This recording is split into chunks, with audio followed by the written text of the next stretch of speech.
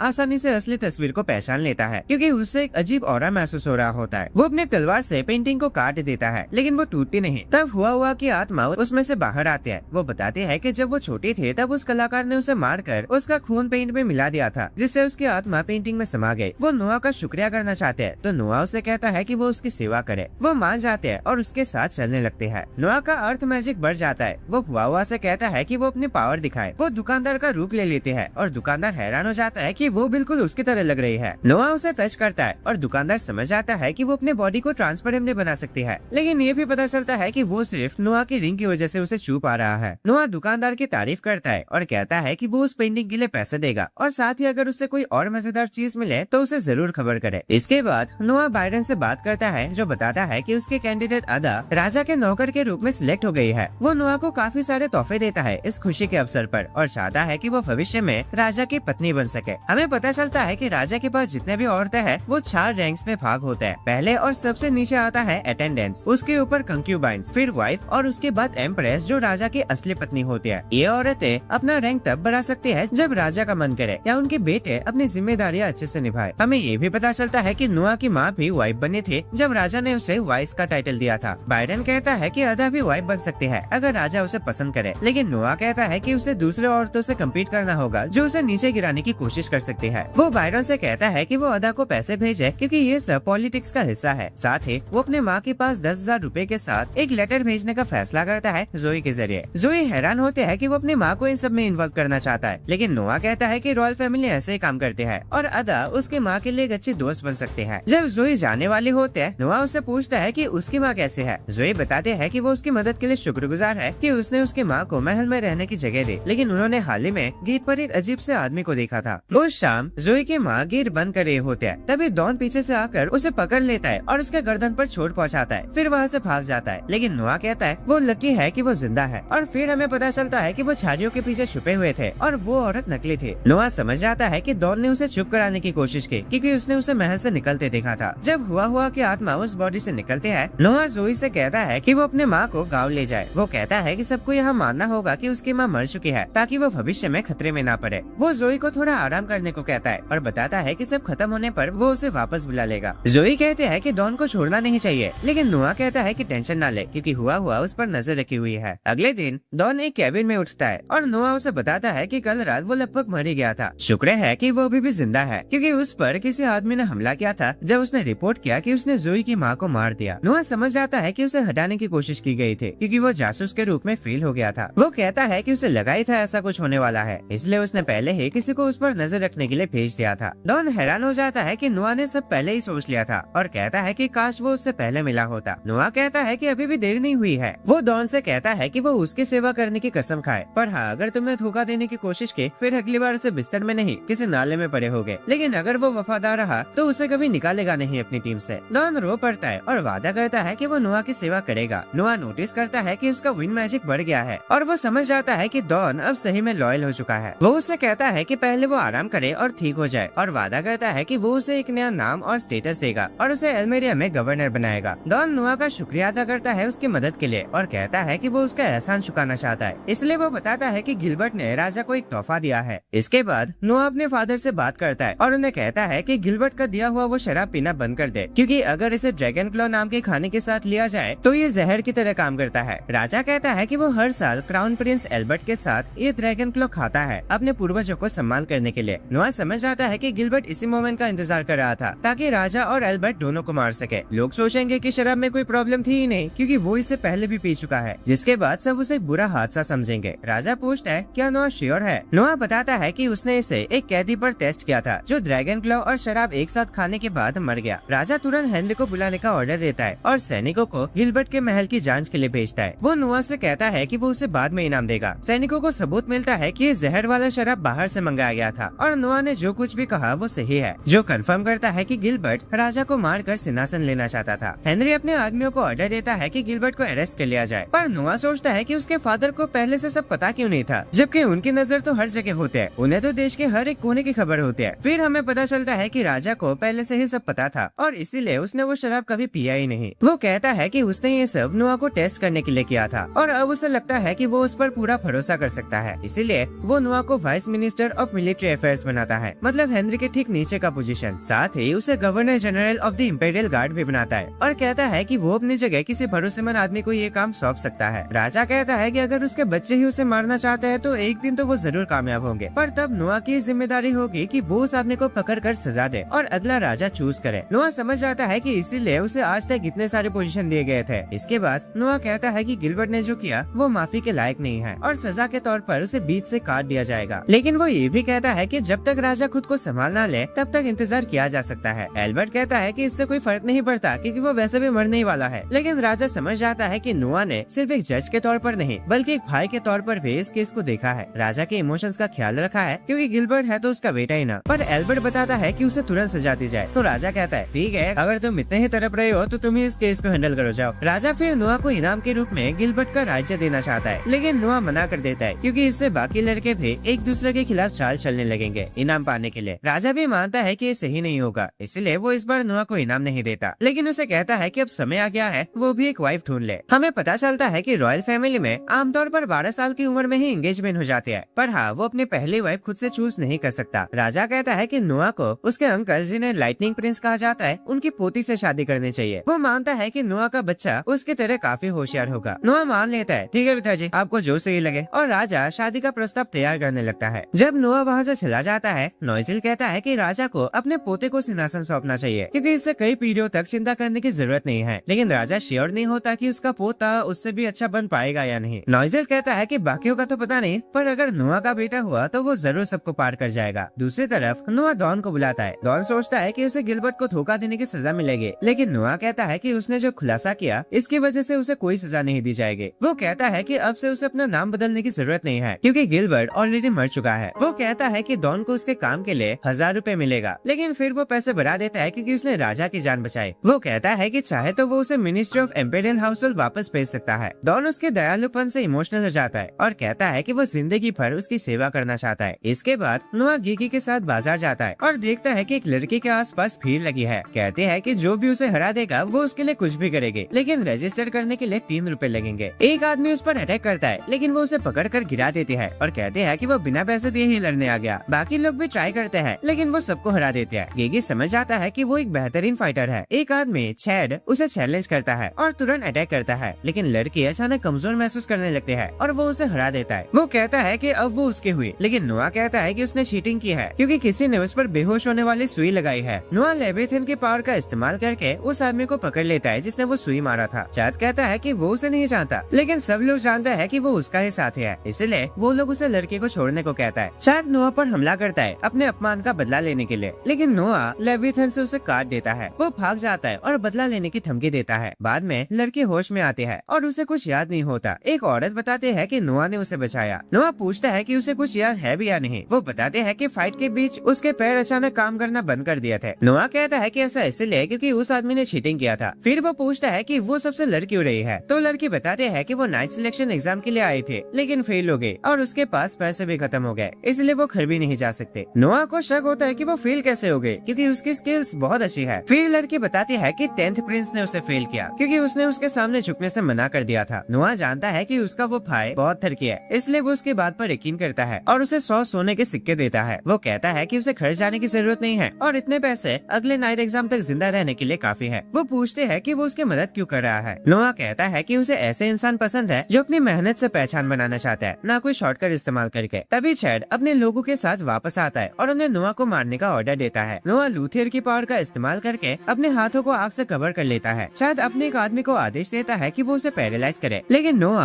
आग से उसे रोक देता है, जिसके बाद वो चैड को भी पकड़कर हरा देता है। फिर वो नोटिस करता है कि उनका लीडर फाइट नहीं कर रहा और उसे पहचान लेता है कि वो 10th प्रिंस मतलब उस थर्ड की प्रिंस का नाइट है। वो समझ जाता है कि 10th प्रिंस ने लड़की को पकड़ने के लिए उन्हें भेजा था। नाइट माफी मांगता है कि उसे जाने दे। लड़की सुन लेती है कि वो नोआ को 13 प्रिंस कह रहा है और तब उसे पता चलता है कि वो असल में कौन है। वो सोचते है कि वो शानदार है क्योंकि प्रिंस होने के बाद भी वो दिखावा नहीं करता। ठीक है, माफ किया, अब भागो इधर से और अपने चिमकांडी दोस्तों को भी लेकर जाओ। एक बुढ़ा आदमी नोआ की स्किल्स की तारीफ करता है और नोआ देखता है कि उस आदमी के पास गोल्डन बॉटल है, जिससे वो समझ जाता है कि वो और कोई नहीं बल्कि इंद्र द लाइटनिंग प्रिंस है। नोआ उनका स्वागत करता है और हमें पता चलता है कि कई सालों पहले जब राजा ने सिंहासन लिया था तब वो बहुत छोटा था और अपनी जिम्मेदारियां नहीं संभाल पा रहा था। तब इंद्र ने राजा का राइट हैंड मैन बनकर पूरे देश को संभाला। एल्मेरिया साम्राज्य बर्बादी के रास्ते पर था, लेकिन इंद्र ने राजा को शासन करने में मदद की और सब कुछ निपटा के 5 साल बाद किसी को बिना बताए गायब हो गया। इंद्र कहता है कि वो जानता है नोआ उसकी पोती से शादी करना चाहता है, लेकिन वो तब तक इस शादी को एक्सेप्ट नहीं करेगा जब तक कि नोआ अपने आप को उसके लायक साबित नहीं करता। अचानक नोआ को लगता है जैसे उस पर बहुत प्रेशर आ रहा है, जैसे कोई उसे दबा रहा हो। वो समझ जाता है कि इंद्र उसका परीक्षा ले रहा है। नोआ डिफेंड करता है और अपने फुल पावर का इस्तेमाल करके उसे हराने ही लगता है, लेकिन फिर वो सोचता है कि इतने लोगों के सामने ऐसा करना उनके सम्मान को चोट पहुंचाने जैसा होगा, इसीलिए वो तुरंत रुक जाता है। इंद्र भी मान लेता है कि वो हार गया और कहता है कि उसे नोआ पसंद आया, इसलिए वो अपनी पोती के साथ उसकी शादी के लिए मान जाता है। वो वेटर को कहता है कि सबके लिए कोल्ड ड्रिंक्स मंगाई जाए। आज की पार्टी उसकी तरफ से क्योंकि वो बहुत अच्छे मूड में है। नोआ समझ जाता है कि वो बाकी नॉवेल जैसा नहीं है। इंद्र नोआ को एक रिंग देता है और कहता है कि ये उसकी एंगेजमेंट गिफ्ट है, लेकिन रिंग अचानक उसे अपनी ताकत दिखाने को कहते हैं। नोआ खुद को एक खुले मैदान में पाता है जहाँ एक मॉन्स्टर उसकी तरफ हमला कर रहा होता है। वो लेविथन को समन करता है और मॉन्स्टर को हरा देता है। वो देखता है कि उसकी लाइट मैजिक बढ़ गई है और वो एक नए पावर का इस्तेमाल कर सकता है जिसका नाम बेहेमोथ है। वो रिंग पहनता है और एक जग को सोने में बदल देता है। इंद्र समझ जाता है कि नोआ ने बेहेमोथ को पूरी तरह कंट्रोल कर लिया है। बुढ़ा कहता है कि वो खुद कभी इसके पावर को अच्छे से कंट्रोल नहीं कर पाया। नोआ सोचता है कि वो इन अंगूठियों के बीच ट्रेनिंग करवा के खुद एक्सपीरियंस गेन कर सकता है। वो अपने बाकी जादुई आइटम्स को भी समन करता है और उन्हें लड़वाता है। हमें पता चलता है कि 1000 साल बाद पहली बार वो सब एक साथ आए हैं। अचानक वो सब चमकने लगता है और नोआ को कुछ अजीब सा महसूस होता है, कुछ अनोखा सा। वो सब उसके सामने आता है और कहते हैं कि वो कई सदियों के बाद पहली बार एक साथ आए हैं। वो कहते हैं कि एक दिन ऐसा आएगा जब वो अपनी पूरी शक्ति वापस पा लेंगे। नोआ असली दुनिया में वापस आता है और सोचता है कि शायद वो कोई सपना था, लेकिन उसे एहसास होता है कि सब लोगों ने उनकी आवाज सुनी। लोग सोचते हैं कि स्वयं भगवानों ने नोआ को आशीर्वाद दिया है। नोआ गिगी को ऑर्डर देता है कि सबको 10 रुपए दिया जाए इस मोमेंट को सेलिब्रेट करने के लिए, जिससे सब खुश हो जाते हैं। वो लड़की जो पहले मिली थी पैसे लेने से मना कर देते हैं और कहते हैं कि वो अपनी मेहनत से उसकी नाइट बनना चाहते हैं। नोआ उससे कहता है कि वो पैसे ले ले और मेहनत करे ताकि वो उसके लायक बन सके। इंद्र नोआ के स्वभाव से काफी इम्प्रेस होता है। तभी राजा वहाँ जाता है और सब लोग झुक के सम्मान करते हैं। राजा कहता है कि ये सब करने की जरूरत नहीं है और इंद्र को अपने पास खड़े होने को कहता है। नोआ लूथिर को सम्मान करता है और लेविथन को कहता है कि इस पूरे इलाके की जांच करे ताकि कोई खतरा ना हो। वो समझ जाता है कि सब कुछ सेफ है। राजा नोआ की तारीफ करता है और इंद्र को बताता है कि नोआ अपना पहला ट्रेनिंग सेशन अकेले करेगा। सब लोग हैरान हो जाता है क्योंकि राजकुमार अक्सर सैनिकों के साथ जाते हैं। राजा फिर इंद्र से कहता है कि उन्हें बात करनी है और वो गाड़ी में बैठ जाते हैं। लूथिर एक फायर अटैक करता है जो सबका ध्यान भटका देता है। इससे राजा की बातचीत में कोई रुकावट नहीं आएगी। वो इंद्र से कहता है कि वो एल्बर्ट को क्राउन प्रिंस से हटाना चाहता है क्योंकि वो उसके लायक नहीं है, क्योंकि उसने बिना हिचकिचाहट के गिलबर्ट को सजा दी। राजा मानता है कि वो बहुत निर्दयी है और इंद्र भी कहता है कि वो डरावना है और शायद भविष्य में वो अपने बाकी भाइयों को भी हटा दे। इंद्र पूछता है कि फिर अगला क्राउन प्रिंस कौन होगा। राजा कहता है कि उसने भी फैसला नहीं किया, पर इंद्र के मुताबिक उसे जल्दी फैसला लेना चाहिए वरना देश टुकड़ों में बच जाएगा। राजा कहता है कि उसके पास कोई है दिमाग में, लेकिन वो अभी किसी को बताना नहीं चाहता क्योंकि इससे उनके परिवार में अफरा तफरी हो सकता है। इंद्र कहता है कि बिना क्राउन प्रिंस के रहना तो और भी खराब है। तब नोआ कहता है कि राजा अपने अगले क्राउन प्रिंस का नाम कहीं पे लिख के रख सकता है, जिससे उसके गुजर जाने के बाद लोग उस आदमी को राजा घोषित कर देंगे जिसका नाम वहाँ लिखा होगा। इंद्र कहता है नहीं, ऐसा तो फिर कोई भी आके उस नाम को बदल सकता है बिना किसी को पता चले। पर नोआ कहता है नहीं, अगर वो नाम एक ऐसी जगह लिखा हो जहाँ कोई पहुँच ही नहीं सके तो उसे बदला भी नहीं जा सकता, और ये जगह राजा के शरीर के किसी हिस्से में होगी। फॉर एग्जाम्पल, मान लो राजा ने एक नकली दांत लगाया जहाँ उस बंदे का नाम लिखा है, तो ऐसे थोड़ी ना कोई आके नाम बदल सकता है। राजा को यह आइडिया पसंद आता है। वो महल में वापस जाता है जहाँ क्रूज एक नए नौकर से मिलवाता है जो बोल नहीं सकता और पढ़ भी नहीं सकता। नोआ अपने फादर से कहता है कि वो पूरे देश के सेना का कंट्रोल वापस ले ले, मतलब कोई भी सैनिक राजा के अलावा किसी और का कहा नहीं मानेगा। इंद्र कहता है कि ये सही आइडिया है क्योंकि बाकी राजकुमार अपने सैनिकों की मदद से सिंहासन पर कब्जा कर सकते हैं। नोआ जानता है कि इससे वो अपना गवर्नर जनरल वाला पोजीशन भी खो देगा, लेकिन उसे वैसे भी कोई फर्क नहीं पड़ता। राजा उसे तुरंत उस पोजीशन से हटा देता है। वो हेनरी के लिए भी एक लेटर भेजता है उस नौकर के जरिए। अब इंद्र पूछता है कि बताओ फिर क्या सोचा, एल्बर्ट को क्राउन प्रिंस से कैसे हटाओगे। नोआ कहता है कि एल्बर्ट ने कोई जुर्म नहीं किया, इसीलिए वो प्रिंस बना रहेगा। राजा फैसला करता है कि वो सबके सामने अनाउंस करेगा कि एल्बर्ट सिंहासन के लायक नहीं है और वो दोबारा क्राउन प्रिंस नहीं बनेगा। नोआ समझ जाता है कि राजा उस पर उम्मीद लगाए बैठा है। जब राजा ये लेटर लिख रहा होता है, इंद्र देखता है कि वो बहुत गलतियां कर रहा है। राजा कहता है कि वो अपने बेटे का हक छीनने में इमोशनल हो रहा है। इंद्र कहता है कि उसे दोबारा लिखना चाहिए, लेकिन नोआ कहता है कि इसे ऐसे ही रहने दे ताकि एल्बर्ट समझ सके कि उन्होंने लिखते समय क्या महसूस किया। राजा नोआ की बात मान लेता है और नौकर को आदेश देता है कि वो ये लेटर एल्बर्ट तक पहुंचा दे, लेकिन नोआ समझ जाता है कि नौकर असल में पढ़ सकता है। नौकर भागने लगता है, लेकिन नोआ उसे पकड़ लेता है। राजा क्रूज को बुलाता है और कहता है कि ये नौकर एक जासूस था, तो क्रूज अपनी लापरवाही के लिए माफी मांगने लगता है। राजा नोआ से कहता है कि वो ही फैसला करे कि उनके साथ क्या करना चाहिए। नोआ कहता है कि उस जासूस को तुरंत मार दिया जाए, पर इंद्र के मुताबिक पहले उससे पूछताछ करनी चाहिए। लेकिन नोआ इसके खिलाफ होता है क्योंकि उसे डर है कि शायद उसके किसी भाई ने उसे भेजा हो, और अगर ऐसा हुआ तो उसे भी इस जासूस के साथ मार दिया जाएगा। राजा पूछता है क्या क्रूज को भी सजा दी जाए। नोआ कहता है कि उसकी गलती सिर्फ इतनी थी कि उसने ध्यान नहीं दिया, इसीलिए 6 महीने तक उसकी सैलरी कम कर देना काफी है। इसके बाद नोजिल राजा से पूछता है कि वो एल्बर्ट के बारे में क्या करेगा। राजा कहता है कि वो श्योर नहीं है क्योंकि वो अपने बेटे के साथ ज्यादा खड़ूस नहीं होना चाहता। वो नोजिल से लेवियथन के बारे में पूछता है। नोजिल बताता है कि सदियों पहले वो उन 4 महान साधुओं में से एक था जिन्होंने उस वक्त के राजा को अपने पावर्स दिए थे। नोजिल कहता है कि शायद नोआ उसे भी पार कर जाएगा, लेकिन राजा कहता है कि उसमें पोटेंशियल तो है, पर वो देखना चाहता है कि वो आगे कैसे ग्रो करता है। फिर हम देखते हैं कि नोआ एल्बर्ट के महल जाता है। वो अपने नौकरों को बाहर इंतजार करने को कहता है। एल्बर्ट पूछता है कि वो गार्डन में बात करना चाहता है या फिर अंदर है। नोआ कहता है कि वो गार्डन देखना चाहता है क्योंकि उसने सुना है कि एक मशहूर माली ने उसे सजाया है। जब एल्बर्ट उसे गार्डन दिखाता है, नोआ उसके खूबसूरती से हैरान हो जाता है। वो एक ऐसे पेड़ के बारे में पूछता है जिसके 2 तने हैं। एल्बर्ट बताता है कि ये उसे तोहफे में मिला था और ये 50,000 रुपए का है। एल्बर्ट कहता है कि वो इसे नोआ के महल भेज देगा क्योंकि लगता है उसे वो पसंद आ गया है। वो कहता है ये दूसरी बार है जब वो उसे तोहफा दे रहा है, और बताता है कि लेवियन को तो उसने मजाक में दे दिया था, लेकिन वो हैरान था कि नोआ ने उसे कंट्रोल कर लिया। नोआ कहता है कि गर्मी आने वाला है और उनके फादर उत्तर दिशा की तरफ बढ़ेंगे गर्मी से बचने के लिए, लेकिन इस बार वो एल्बर्ट को भी साथ ले जाने वाला है। एल्बर्ट इस बात से खुश नहीं होता क्योंकि आमतौर पर उनके फादर उसे ही राज्य संभालने के लिए छोड़ देते हैं। नोआ सोचता है कि शायद उनके फादर उसे कुछ सिखाना चाहते हो। हमें पता चलता है कि नोआ यहाँ इसलिए आया था ताकि वो अपने फादर के इमोशंस को समझा सके। एल्बर्ट उसका शुक्रिया करता है और वहाँ से चला जाता है। उस शाम एक औरत ओलिविया नोआ के महल में आती है। नोआ पूछता है कि वो इतनी रात को यहाँ क्या कर रही है। वो बताते हैं कि एल्बर्ट राजा को मारने का प्लान बना रहा है। नोआ पूछता है उसे ये कैसे पता चला। ओलिविया बताते हैं कि वो गिलबर्ट के परिवार में पैदा हुई थी और उसके बटलर की बेटी है। वो जानती जानते हैं कि नोआ ने गिलबर्ट को बचाने की कोशिश की थी, लेकिन एल्बर्ट ने उसे सजा दे दी। इसीलिए वो बदला लेना चाहते हैं और इसके लिए उसने अपने आप को इस्तेमाल किया ताकि वो जानकारी इकट्ठा कर सके। उसने एल्बर्ट को कहते हुए सुना कि वो सैनिकों की मदद से महल पर कब्जा करेगा, क्योंकि उसे पता चल गया है कि उसे क्राउन प्रिंस से हटाया जाने वाला है। वो नोआ से विनती करते हैं कि वो एल्बर्ट को रोके और जीवन भर उसकी सेवा करने की कसम खाते हैं। नोआ भी उसे अपना मेड बना लेता है और कहता है कि उसे कुछ स्पेशल करने की जरूरत नहीं है, वो आराम से यहाँ रह सकते हैं। वो पूछते हैं कि वो उसके साथ इतना अच्छा क्यों है। नोआ कहता है कि वो गिलबर्ट को तो बचा नहीं पाया, कम से कम उसके मेट को तो रहने की जगह दे ही सकता है। ओलिविया वादा करते हैं कि वो अपनी पूरी कोशिश करेगी उसकी सेवा करने के लिए। नोआ नोटिस करता है कि उसका डार्क मैजिक बढ़ गया है और वो समझ जाता है कि वो सच बोल रही है। इसके बाद नोआ जाने की तैयारी करता है। ये पूछते हैं कि अब वो उसके लिए कारी बुला दे, लेकिन वो कहता है कि वो अकेले जाएगा। जोई समझ जाते हैं कि आज तो वो कुछ करने वाला है। वो कहते हैं कि वो उसका इंतजार करेगी और आशा करते हैं कि वो सुरक्षित लौट आए। नोआ घोड़े पर बैठकर मिनिस्ट्री ऑफ मिलिट्री अफेयर्स जाता है, क्योंकि उसे पता है कि एल्बर्ट के सैनिक वहाँ पर रह रहे हैं। वहाँ 1000 सैनिक एल्बर्ट के सामने खड़े होते हैं और वो समझाने लगता है कि कैसे उनका इस्तेमाल करके सिंहासन पर कब्जा करेगा। वो कहता है कि उनका देश खराब हो रहा है क्योंकि उसके फादर कमजोर हो गए हैं, इसीलिए वो इस साम्राज्य को फिर से खड़ा करना चाहता है। सैनिक उसके बात से सहमत हो जाता है। तभी नोआ आता है और उसे रोकता है। वो कहता है कि उसकी हरकतें देश को खड़ा नहीं बल्कि डुबाएगी। वो कहता है कि उनके फादर एल्बर्ट को जिंदा देखना चाहते हैं, इसीलिए उन्होंने लेटर लिखते वक्त अपनी इमोशंस दिखाए और उसके कारनामों को समाज से छुपा कर रखा। एल्बर्ट कहता है कि वो सिर्फ प्रिंस बनकर नहीं रहना चाहता, क्योंकि वो 35 साल से वैसे ही है। वो कहता है कि वो कुछ भी करेगा राजा बनने के लिए। नोआ जान जाता है कि आज उसको समझा के कोई फायदा नहीं होने वाला, वो हमला करके ही रहेगा। एल्बर्ट अपने सिपाही को आदेश देता है कि वो नोआ को पकड़ ले। सैनिक नोआ पर हमला करता है, लेकिन वो सबके अटैक्स डॉज कर लेता है। वो उन्हें नुकसान नहीं पहुंचाना चाहता, क्योंकि वो तो सिर्फ आदेश मान रहे हैं। वो अपने मैजिक आइटम्स इस्तेमाल करने की तैयारी करता है। तभी उसे एक आवाज सुनाई देती है जो कहते हैं कि वो अपने शक्तियों को उसके असली नाम से बुलाए। नोआ अपने मैजिक आइटम्स के पावर को कंबाइन करता है और ड्रैगन बहामोथ को समन करता है। सैनिक उसे देखकर डर जाता है और ड्रैगन उन पर हमला करने लगता है। नोआ ड्रैगन को रुकने का ऑर्डर देता है, क्योंकि वो सैनिकों को चोट नहीं पहुंचाना चाहता। सब लोग समझ जाता है कि वो उसका सामना नहीं कर सकते। नोआ अपने भाई एल्बर्ट से कहता है कि सब खत्म हो गया है, लेकिन वो उसे नहीं मारेगा क्योंकि इससे उनके फादर दुखी होंगे। वो एल्बर्ट को जहर देता है और कहता है कि वो खुद ही उसे ले ले, क्योंकि यही एक तरीका है अपने परिवार और अपने साथियों को बचाने का। वो समझाता है कि अगर वो एल्बर्ट को खत्म करेगा तो सबको सजा दी जाएगी, लेकिन अगर एल्बर्ट खुद जहर ले लेता है तो सब लोग मानेंगे कि उसे अपनी हरकतों पर पछतावा हुआ और खुद अपनी जान ले ली। नोआ उसे कहता है कि वो अपना फैसला करे, लेकिन एल्बर्ट सोचता है कि नोआ उसे बेवकूफ बना रहा है और अपने सैनिकों को आदेश देता है कि वो नोआ को पकड़ ले। नाइट्स आगे बढ़ते हैं, लेकिन वो एल्बर्ट को ही धोखा दे देते हैं और कहते हैं कि वो अब उसका साथ नहीं दे सकते। वो उसे याद दिलाते हैं कि लेविएथन का सील खोलने के लिए उसने करीब 120 लोगों की बलि दे दी थी और उनमें से कुछ उनके लिए बहुत जरूरी थे, इसीलिए वो उसके प्रति वफादार नहीं रह सकते। एल्बर्ट कहता है कि वो क्राउन प्रिंस है, लेकिन वो उसे चुप रहने पर मजबूर कर देता है और नोआ से कहते हैं कि एल्बर्ट ने खुद अपनी जान लेने का फैसला किया है। नोआ ओलिविया को जहर देता है, क्योंकि वो जानता है कि वो गिलबर्ट का बदला लेना चाहते हैं। एल्बर्ट ओलिविया से कहता है कि उसे तो उसका एहसानमंद होना चाहिए, क्योंकि उसने उसे अपने पास रखा था, लेकिन नाइट्स उसका मुंह खोल देते हैं और ओलिविया उसे जहर पिला देते हैं। एल्बर्ट गिरते हुए अपने लोगों को कोसता है और उसकी मौत हो जाते हैं। नाइट्स वादा करते हैं कि वो राजा को बताएंगे एल्बर्ट ने खुद अपनी जान ले, ताकि उसके परिवार और साथियों को सजा न मिले। नोआ कहता है कि उनकी हिम्मत की वजह से ये केस सुलझ गया और कानून के हिसाब से उन्हें इनाम मिलेगा, जबकि एल्बर्ट का बड़ा बेटा उसकी जगह लेगा। नोआ नोटिस करता है कि उसके स्टैट्स काफी बढ़ गए हैं, क्योंकि नाइट्स अब उसके प्रति वफादार हो गए हैं। नोआ समझ जाता है कि वो लोग बेहतरीन सैनिक है, लेकिन एल्बर्ट ने उनके साथ अच्छा व्यवहार नहीं किया, इसलिए उन्होंने उसे छोड़ दिया। दूसरी तरफ नोइजिल राजा को इस हादसे के बारे में बताता है और कहता है कि एल्बर्ट ने खुद अपनी जान ली। राजा कहता है कि वो थोड़ा अकेला रहना चाहता है। वो अपने बेटे के लिए दुखी होता है, लेकिन ये भी मानता है कि नोआ ने इस मुसीबत को रोककर बहुत बड़ा काम किया। 3 साल बाद गीगी जोई को बताते हैं कि उन्हें एवेलिन का लेटर मिला है, लेकिन जोई कहते हैं कि वो ये सब बाद में पढ़ेंगे, क्योंकि अभी उनके पास बहुत काम है। बाकी मेट्स नोआ के लिए तोहफे लाते हैं, क्योंकि आज उसका जन्मदिन है और वो 15 साल का हो गया है। साथ ही हमें पता चलता है कि नोआ अब एल्मीरिया का लॉर्ड बन चुका है। गीगी पूछते हैं कि उसे हर साल ज्यादा तोहफे क्यों मिलता है। जोई कहते हैं कि क्योंकि उसने बहुत लोगों की मदद की है, इसीलिए सब उसे पसंद करते हैं। नोआ अपने तलवार से प्रैक्टिस कर रहा होता है और उसकी फियांसे ऑड्री जोई को कहते हैं कि वो उनका ब्रेकफास्ट ले आए। जब वो एक साथ समय बिताते हैं, नोआ कहता है कि जल्दी ही उनकी शादी होने वाली है और ऑड्री उसकी वाइफ बनने के लिए एक्साइटेड है। नोआ उसे कहता है कि वो थोड़ा सब्र रखे और वैसे भी वो किसी को भी उसे दूर नहीं ले जाने देगा, क्योंकि वो उसकी जिंदगी का हिस्सा बन चुके हैं। दूसरी तरफ हमें पता चलता है कि इंद्र ने राजा से बात की थी, जो अभी तक फैसला नहीं कर पाया कि अगला राजा कौन होगा, लेकिन अब वो नोआ को सबसे ज्यादा पसंद करता है, क्योंकि वो अपने सभी बच्चों में से सबसे ज्यादा लाजवाब है। सो दोस्तों, इसी के साथ ये एनीमे पर खत्म हो जाते हैं। सीजन 2 अभी तक रिलीज नहीं हुआ, तो इसका अगला पार्ट तो अभी नहीं आएगा। जितना कुछ था सब कुछ इसी वीडियो में एक्सप्लेन कर कर दिया दोस्तों। पर तुम लोगों की favourite anime the beginning after the end का सीजन 2 मैं अगले वीडियो में एक्सप्लेन करने वाला हूँ, इसीलिए चैनल को सब्सक्राइब जरूर से करके रखना दोस्तों। बाकी वीडियो पसंद आए तो लाइक कर देना एंड कमेंट्स में बताना कि तुम्हें अगला कौन सा एनिमे देखना है। और अगर तुम्हें ऐसे ही मैजिकल टाइप के एनिमेस देखना पसंद है देन स्क्रीन पे शो हो रहे उन वीडियोस पे क्लिक करो एंड मैं तुम्हें मिलता हूँ एक और नए वीडियो में। बाय।